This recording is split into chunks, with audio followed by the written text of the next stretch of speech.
ನಮಸ್ಕಾರ ಸ್ನೇಹಿತರೆ, ನಮ್ಮ ಇಂದಿನ ವಿಷಯ ವ್ಯಾಕರಣ. ಈ ವಿಡಿಯೋದಲ್ಲಿ ಸಂಧಿಗಳು, ಸಂಧಿಗಳ ಪ್ರಕಾರಗಳು ಮತ್ತು ಸಂಸ್ಕೃತ ಸಂಧಿಗಳು, ಕನ್ನಡ ಸಂಧಿಗಳು, ಸ್ವರ ಸಂಧಿಗಳು ಈ ವಿಡಿಯೋದಲ್ಲಿ ಸಂಪೂರ್ಣವಾಗಿ ನೋಡೋಣ.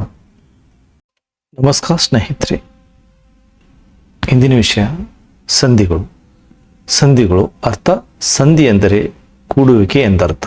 ಉಚ್ಚರಿಸಲು ಕಾಲ ವಿಳಂಬವಿಲ್ಲದಂತೆ ಎರಡು ಅಕ್ಷರಗಳು ಕೂಡುವುದಕ್ಕೆ ಸಂಧಿ ಎನ್ನುತ್ತಾರೆ. ಸ್ವರದ ಮುಂದೆ ಸ್ವರ ಬಂದು ಸಂಧಿಯಾದರೆ ಸ್ವರದಿಂದ ಸಂಧಿ ಸ್ವರ ಸಂಧಿ ಎನ್ನುತ್ತೇವೆ. ಸ್ವರದ ಮುಂದೆ ಸ್ವರ ಬಂದು ಸಂಧಿಯಾದರೆ ಸ್ವರ ಸಂಧಿ ಎನ್ನುತ್ತೇವೆ. ಸ್ವರದ ಮುಂದೆ ವ್ಯಂಜನ ಬಂದು ಅಥವಾ ವ್ಯಂಜನ ಮುಂದೆ ವ್ಯಂಜನ ಬಂದು ಸಂಧಿಯಾದರೆ ವ್ಯಂಜನ ಸಂಧಿ ಎನ್ನುತ್ತೇವೆ. ಸಂಧಿ ಪದವನ್ನು ಬಿಡಿಸಿ ಬರೆದಾಗ ಮೊದಲ ಪದವನ್ನು ಪೂರ್ವ ಪದ ಎಂದು, ನಂತರ ಪದವನ್ನು ಉತ್ತರ ಪದ ಎಂದು ಮತ್ತು ಪೂರ್ಣ ಪದವನ್ನು ಸಮಸ್ತ ಪದವೆಂದು ಕರೆಯುತ್ತಾರೆ. ಉದಾಹರಣೆಗೆ, ಮಾತು ಪ್ಲಸ್ ಇಲ್ಲ, ಮಾತಿಲ್ಲ. ಇದು ಪೂರ್ವ ಪದ, ಇದು ಉತ್ತರ ಪದ, ಸಮಸ್ತ ಪದ. ಪೂರ್ವ ಪದ ಇದು ಪೂರ್ತಿ, ಇದು ಉತ್ತರ ಪದ, ಸಮಸ್ತ ಪದ. ಇದರಲ್ಲಿರುವ ಪ್ರಕಾರಗಳು ಸಂಧಿಗಳಲ್ಲಿ: ಕನ್ನಡ ಸಂಧಿಗಳು, ಸಂಸ್ಕೃತ ಸಂಧಿಗಳು. ಕನ್ನಡ ಸಂಧಿಯಲ್ಲಿ ಲೋಪ, ಆಗಮ. ಆಗಮದಲ್ಲಿ ಯಕಾರಾಮ, ಅಕಾರಾಗಮ, ಅಕಾರಾಗಮ ಆದೇಶ.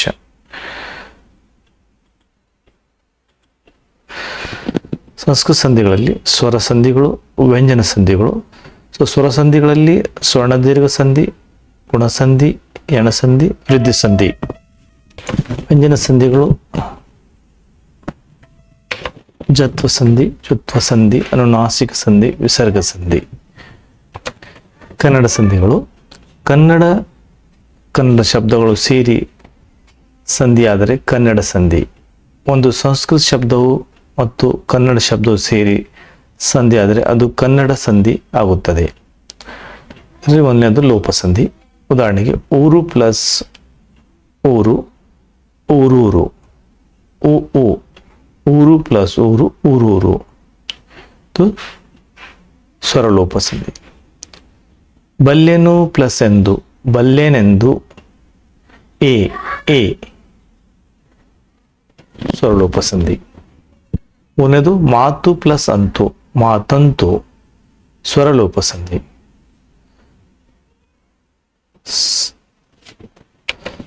ಸಂಪನ್ನರು ಪ್ಲಸ್ ಆದ, ಸಂಪನ್ನರಾದ. ನಿಯಮ: ಸಂಧಿ ಕಾರ್ಯ ನಡೆಯುವಾಗ ಒಂದು ಅಕ್ಷರ ಬಿಟ್ಟು ಹೋದರೆ ಲೋಪ ಸಂಧಿ ಎನ್ನುವರು. ಕೇವಲ ಪೂರ್ವ ಪದದ ಕೊನೆಯ ಅಕ್ಷರ ಮಾತ್ರ ಬಿಟ್ಟು ಹೋಗುತ್ತದೆ. ಆಗಮ ಸಂಧಿ. ಉದಾಹರಣೆಗೆ, ಮಳೆ ಪ್ಲಸ್ ಇಂದ, ಮಳೆಯಿಂದ. ಯಕಾರಾಗಮ ಸಂಧಿ, ಇಂದ. ಶಾಲೆ ಪ್ಲಸ್ ಅಲ್ಲಿ, ಶಾಲೆಯಲ್ಲಿ. ಯಕಾರಾಗಮ ಸಂಧಿ. ಮರ ಪ್ಲಸ್ ಅನ್ನು, ಮರವನ್ನು. ವಕಾರಾಗಮ ಸಂಧಿ. ಮಗು ಪ್ಲಸ್ ಹೀಗೆ, ಮಗುವಿಗೆ. ವಕಾರಾಗಮ ಸಂಧಿ. ನಿಯಮ: ಸಂಧಿ ಕಾರ್ಯ ನಡೆಯುವಾಗ ಒಂದು ಅಕ್ಷರ ಹೊಸದಾಗಿ ಬಂದು ಸೇರಿದರೆ ಆಗಮ ಸಂಧಿ ಎನ್ನುತ್ತಾರೆ. ಇಲ್ಲಿ ಪೂರ್ವ ಯಾವುದೇ ಬದಲಾವಣೆ ಆಗುವುದಿಲ್ಲ. ಕೇವಲ ಉತ್ತರ ಪದದ ಮೊದಲಲ್ಲಿ ಒಂದು ಅಕ್ಷರ ಹೊಸದಾಗಿ ಬಂದು ಸೇರುತ್ತದೆ. ಅಂದರೆ ಮಗು ಪ್ಲಸ್ ಹೀಗೆ, ಮಗುವಿಗೆ, ಈ ಥರ ಒಂದು ಸೇರುತ್ತದೆ. ಇದರಲ್ಲಿ ಎರಡು ವಿಧ ಎಂದರೆ ಯಕಾರಾಗಮ, ವ ಬಂದರೆ ವಕಾರಾಗಮ ಸಂಧಿ ಎನ್ನುತ್ತಾರೆ. ಆದೇಶ ಸಂಧಿ. ಮಳೆ ಪ್ಲಸ್ ಕಾಲ, ಮಳೆಗಾಲ. ಎರಡನೇದು ಮೈ ಪ್ಲಸ್ ತೋರು, ಮೈದೋರು. ಬೆನ್ನ ಪ್ಲಸ್ ಪತ್ತು, ಬೆಂಬತ್ತು. ಬೆನ್ನ ಪ್ಲಸ್ ಪತ್ತು, ಬೆಂಬತ್ತು. ಕ ಪ್ಲಸ್ ಗ, ತ ಪ್ಲಸ್ ದ. ಆದೇಶ ಸಂಧಿ. ಪ ಪ್ಲಸ್ ಬ. ನಿಯಮ: ಸಂಧಿ ಕಾರ್ಯ ನಡೆಯುವಾಗ ಒಂದು ಅಕ್ಷರ ಹೋಗಿ ಅದರ ಬದಲಾಗಿ ಬೇರೊಂದು ಅಕ್ಷರ ಬಂದು ಸೇರುವುದಕ್ಕೆ ಆದೇಶ ಸಂಧಿ ಎನ್ನುವರು. ಸಾಮಾನ್ಯವಾಗಿ ಕ ತ ಟಪಗಳಿಗೆ ಗ ದ ಡಬಗಳು ಬಂದು ಸೇರುತ್ತವೆ. ಇಲ್ಲಿ ಎರಡನೇ ನಿಯಮ ಪ್ರಕಾರ ಪ ಭ ಮ ವ್ಯಂಜನಗಳಿಗೆ ವಕಾರವು ಆದೇಶವಾಗಿ ಬರುವುದು. ಗಿಳಿ ಪ್ಲಸ್ ಪಿಂಡು, ಗಿಳಿ ಪಿಂಡು. ಬಲ ಪ್ಲಸ್ ಬಂದು, ಬಲ ಒಂದು. ಮೇಲ ಪ್ಲಸ್ ಮಾತು ಮೇಲ್ಮಾತು. ನಿಯಮ 3ನೇ ಪ್ರಕಾರ ಸಕಾರಕ್ಕೆ ಕೆಲವೊಂದು ಸಾರಿ ಚ ಛ ಮತ್ತು ಝಕಾರ ಆದೇಶವಾಗುತ್ತದೆ. ಇನ್ನ ಪ್ಲಸ್ ಸರ ಇಂಚರ, ಇರ ಪ್ಲಸ್ ಸಾಸಿರ ಇರ್ಚಾಚಿರ, ಮೂನ ಪ್ಲಸ್ ಸೆರಗು ಮುಂಜರುಗು. ಸಂಸ್ಕೃತ ಸಂಧಿಗಳು ಸ್ವರ ಸಂಧಿಗಳು. ಸುವರ್ಣ ದೀರ್ಘ ಸಂಧಿ ಸೂರ ಪ್ಲಸ್ ಅಸುರ ಸುರಾಸುರ ದೇವ ರಾಕ್ಷಸ. ಮಹಾ ಪ್ಲಸ್ ಅತ್ಯ ಮಹಾತ್ಮ ಮಹಾತ್ಮ ಆತ್ಮ ಮಹಾತ್ಮ. ಗಿರಿ ಪ್ಲಸ್ ಈಶ ಗಿರೀಶ. ವಧು ಪ್ಲಸ್ ಉಪೇತ ವಧೂಪೇತ. ಅರ್ಥ ಸ ಎಂದರೆ ಒಂದೇ ಜಾತಿಯ ವರ್ಣ ಎಂದರೆ ಅಕ್ಷರ ಎಂದರ್ಥ. ಅ ಆ ಇ ಈ ಉ ಉ ಎ ಓ ಓ ಈ ಥರ. ಉದಾಹರಣೆಗೆ ನಿಯಮ ಸ್ವರ್ಣ ಸ್ವರಗಳು ಬಂದು ಅದೇ ದೀರ್ಘ ಸ್ವರವು ಆದೇಶವಾಗಿದ್ದರೆ ಬಂದರೆ ಸ್ವರ್ಣ ದೀರ್ಘ ಸಂಧಿ ಎನ್ನುತ್ತಾರೆ. ಗುಣಸಂಧಿ ಉದಾಹರಣೆಗೆ ದೇವ ಪ್ಲಸ್ ಇಂದ ದೇವೇಂದ್ರ ದೇವಲೋಕದ ಒಡೆಯ. ಅ ಇ ಎ ದೇವೇಂದ್ರ. ಸೂರ್ಯ ಪ್ಲಸ್ ಉದಯ ಸೂರ್ಯೋದಯ ಮುಂಜಾನೆ.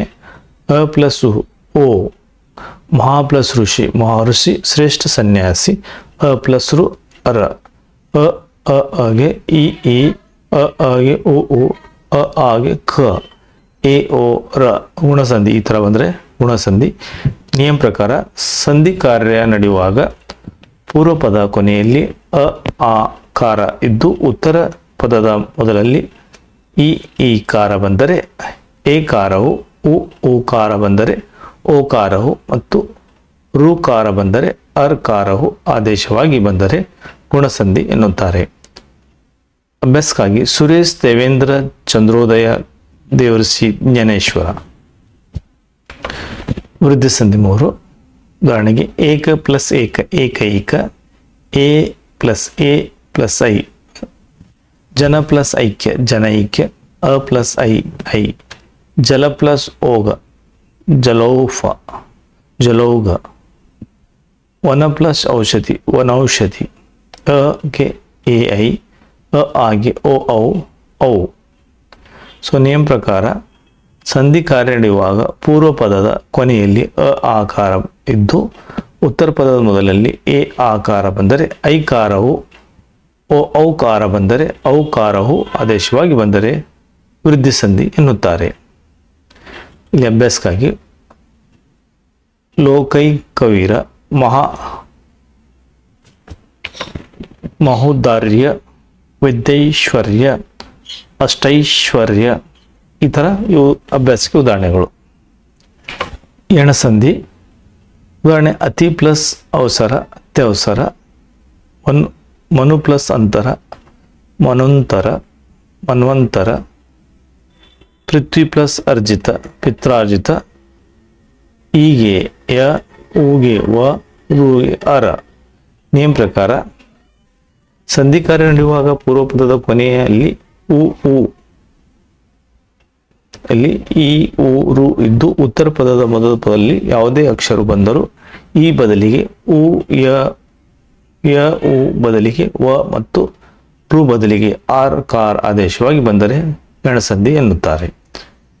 ಅಭ್ಯಾಸಕ್ಕೆ ಜಾತ್ಯತೀತ ಕೋಟ್ಯಾಧೀಶ್ವರ ಪ್ರತ್ಯುತ್ತರ ಊರ್ಧ್ವಾಜ್ಞೆ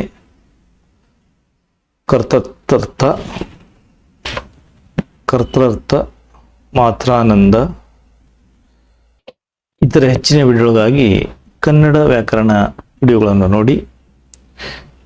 ಡಿಸ್ಕ್ರಿಪ್ಷನ್ ಕೊಡದಾದಲ್ಲಿ ಯಾವುದೇ ಒಂದು ವಿಡಿಯೋ ಆಯ್ಕೆ ಮಾಡಿ ಮುಂದಿನ ವಿಡಿಯೋಗಳನ್ನು ನೋಡಿ. ಧನ್ಯವಾದಗಳು.